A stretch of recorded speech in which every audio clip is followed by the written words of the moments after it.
Paghahatid ng tulong at iba pang assistance ng pamahalaan sa mga lugar na sinalanta ng Bagyong Christine sa Bicol Region, ating pag-uusapan kasama si Regional Director Claudio Yucot ng Office of Civil Defense Region 5. Sir, magandang tanghali po. Yes, ma'am. Magandang tanghali din po at saka magandang tanghali din po sa inyong mga taga-subaybay.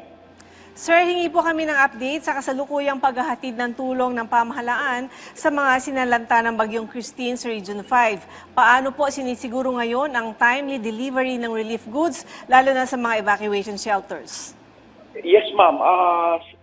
As of today, ma'am, ang total na naibigay natin assistance sa ating mga kababayan dito sa Bicol ay 637,751,033 pesos and 76 centavos. Ito, ma'am, ay hindi kasali yung mga donations ng ASEAN countries na tumulong sa atin, katulad po ng Indonesia, at nagpadala po sila dito ng mga relief goods at yung helicopters nila, yung Mi-17 nila at saka yung isa pang eroplano na H225M. Yung Malaysia nagpadala din po dito ng mga relief goods. At yung kanilang chopper po na Eurocopter, pinadalhin po nila. Yung Brunei po, yung kanilang relief goods at yung kanilang C295 at Black Hawk helicopter. Ganon din po yung Singapore, nagpadala din po ng C-130 nila with relief goods. So maliban doon sa sinabi kong figure, yun pong mga relief goods na pinadala dito ng ibang bansa ay hindi po natin ano yung kung magkano yun. Basta lahat yun po ay na-deliver natin sa ating mga kababayan na nasalanta dito sa Kabigulan. Kay Director Yucot, habang patuloy ang relief operations, ano pa po ang direktiba ng National Defense sa paghahanda at paghahatid ng tulong sa ating mga sinalantang kababayan sa inyong region? Yes, ma'am. Ang Secretary of National Defense po na si Secretary Gilbert Teodoro at ang Civil Defense Administrator po ng Office of Civil Defense na si Yosek Ariel Nepomuceno ay kami po ay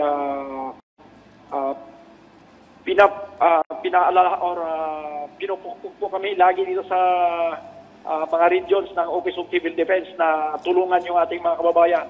At araw-araw po silang nag-conduct ng mga reminders pamagitan ng mga meetings dito sa amin upang ang atin pong paghahanda ay sapat at ang mga assets po ng Armed Forces of the Philippines ay pinadala po halos lahat dito sa amin upang matulungan po ating mga kababayan dito sa Kabigulan. At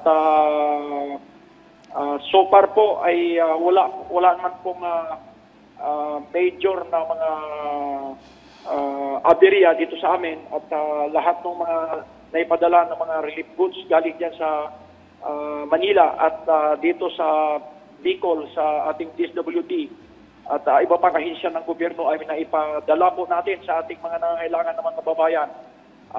So far po, okay, smooth po ang ating operations dito sa Bicol ng ating paabot ng mga tulong sa ating mga naapektuhan ng mga kababayan. Sir, sa ngayon po, ano po yung mga critical areas na inyong tinututukan at ano po yung naging hakbang ng OCD Region 5 para maabutan ng tulong ang mga lugar na ito? Meron pa po bang lugar, yung pinakaliblib na hindi pa natin naaabot? Yes, ma'am. Meron pa pong 9 na munisipyo. Ito po ay under po ng District 3 at saka District 5 ng Camarines Sur. Ito po yung ground zero, ma'am, ng Tropical Cyclone Christine. At kami po ay ito po yung mga areas na tinutulungan pa natin ngayon. Atin pong pinapadalhan ng relief goods. Yun pong mga lugar, ma'am, na hanggang ngayon ay nasa under pa sa baha, yung sinasabi kong 9 na munisipyo. Yung pong mga pamaraan nila sa paghahanda ng kanilang pagkain kasi nasa baha pa sila, tinutulungan po natin sa pamagitan po ng pagpadala ng mga water, mga bottled waters, mga canister, mga butane canister para makapagluto sila at family food packs po galing sa DSWD at saka bigas galing po sa Office of Civil Defense. Dito po sa Bicol, ma'am, nagpadala po tayo ng 6,000 na sacks of rice, 50 kilogram sacks of rice, at 2,500 po dyan, ma'am, galing po sa Office of Civil Defense. Pinadala ni Yosek Ariel Nepomuceno dito sa amin sa Bicol, ay binigay po natin sa Camarines Sur para matulungan po yung sinabi kong siyampa na munisipyo under District 3 at saka District 5 na hanggang ngayon ay nakalubog pa rin sa baha. Naku, ito sir, ayon sa Pag-asa, may bagong bagyo ang pumasok sa Philippine Area of Responsibility. Ano po ang mga paghahanda ng OCD Region 5 para dito? Yes, ma'am.